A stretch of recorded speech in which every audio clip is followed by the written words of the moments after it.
Em média, uma prisão possui ao todo cerca de 1.000 detentos.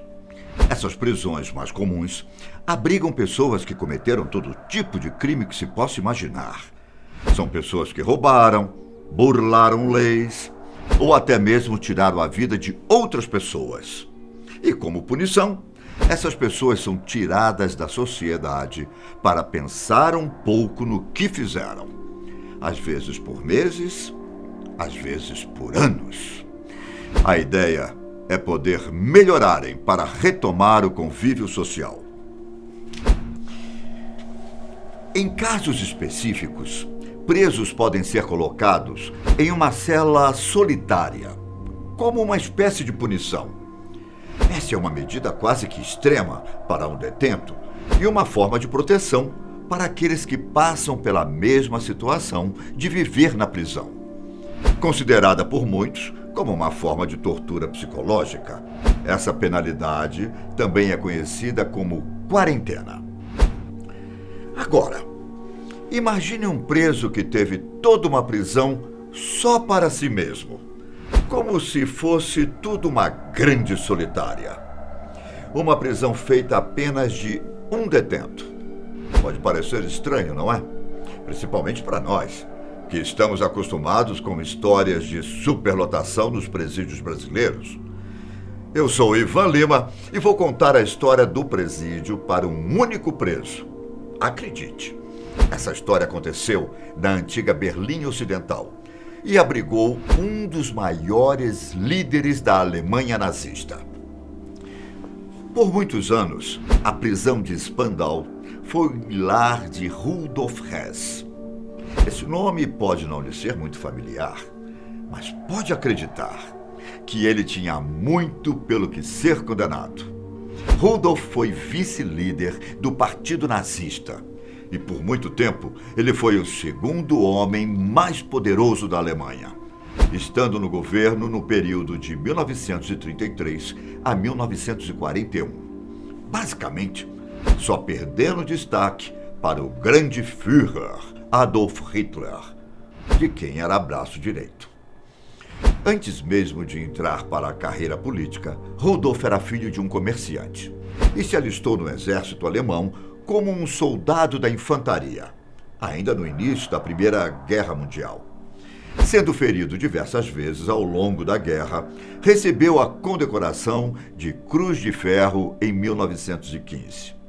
E seguindo seu sonho, antes do fim da guerra, Hess se candidatou para aviador, mas ainda não havia chegado sua hora de voar. Depois de ter servido à guerra, o jovem Rudolf deixou as Forças Armadas em 1918 para que no ano seguinte ingressasse na academia. Estudando História e Economia na Universidade de Munique, Hess teve seu primeiro contato com a propaganda nacionalista e se envolveu tanto que em 1920 se filiou definitivamente ao Partido Nazista. Em pouco tempo, Rudolf se tornou um grande amigo de Hitler, chegando inclusive a tê-lo como um confidente e por quem nutria uma lealdade absoluta.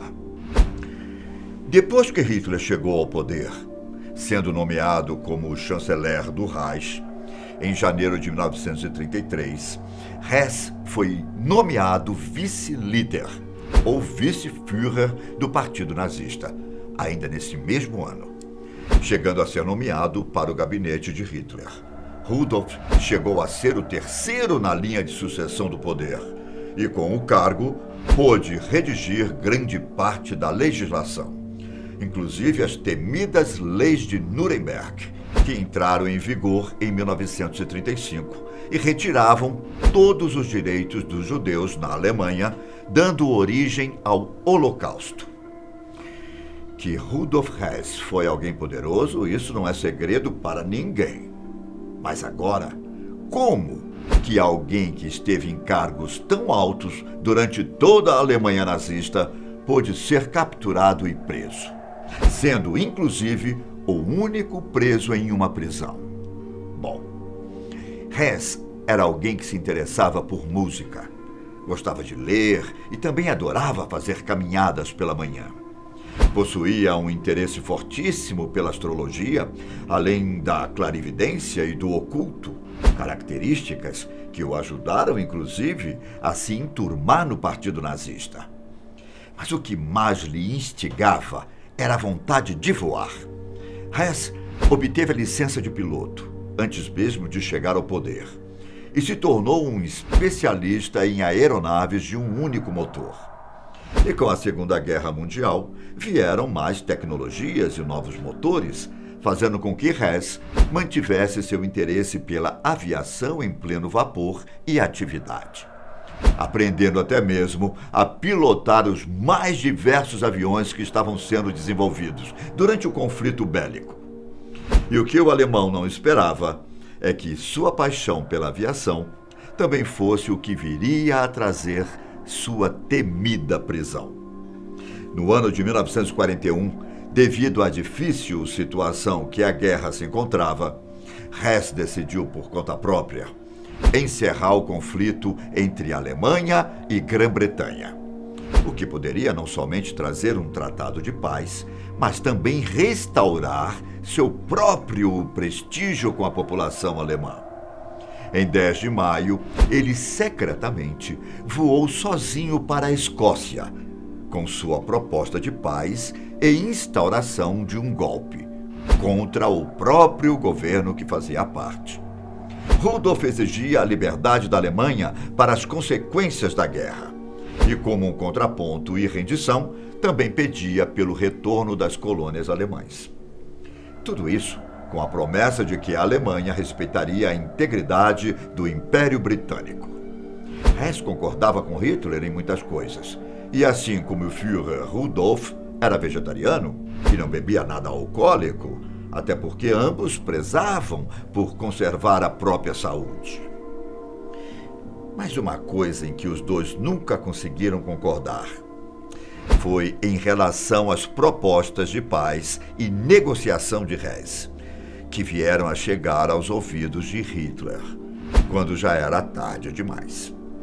O governo britânico não recebeu as propostas de Hess, e muito pelo contrário, não somente as ignorou, como também aproveitou a oportunidade para prender o vice-líder do Partido Nazista, o que o deixou furioso. E estando em terras pertencentes ao Reino Unido, Rudolf foi feito prisioneiro de guerra durante todo o período que viria a seguir do conflito. E pelas próprias palavras de Hitler, suas ideias se tratavam de ilusões pacifistas. Mas a verdade é que nunca realmente saberemos de suas intenções ao desembarcar em terras inimigas, já que há indícios de que o motor de seu avião tenha falhado. E por isso, ele foi obrigado a se ejetar do avião e aterrissar usando um paraquedas. Agora, independente das intenções do vice-führer nazista, após a guerra, ele foi julgado por seus crimes de guerra e, em 1946, foi condenado à prisão perpétua no presídio de Spandau, em Berlim. Ainda que tivesse a capacidade de abrigar centenas de presos comuns dentro de seus muros, apenas 7 homens foram detidos e presos após 1946, todos sendo ex-líderes da Alemanha nazista, entre eles Rudolf Hess. Acontece que dos 7 prisioneiros, nem todos chegaram a cumprir a totalidade da pena, sendo que muitos foram libertados ou transferidos por problemas de saúde. E uma vez que Rudolf era o único preso condenado à prisão perpétua, assim ele permaneceu absolutamente sozinho em uma prisão construída para suportar 600 detentos. Sem qualquer companhia na prisão de Spandau, Rudolf recebeu o direito de andar por todo o espaço do lugar.